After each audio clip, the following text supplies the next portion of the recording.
Good morning, children. I hope you all are fine and safe at your home. Children, this is your picture book, and now we are going to start our next lesson of general science. Our next lesson is wild animals.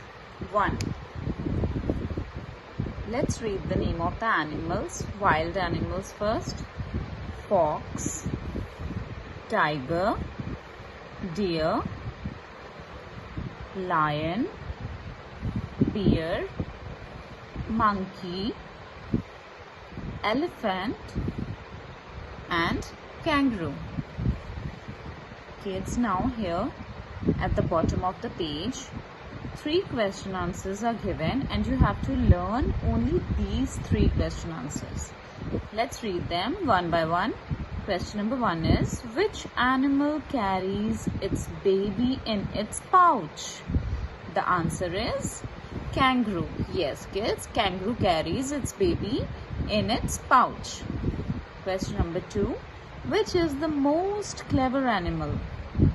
Which is the most clever animal? Yes, it is fox. And the last one, which is our national animal?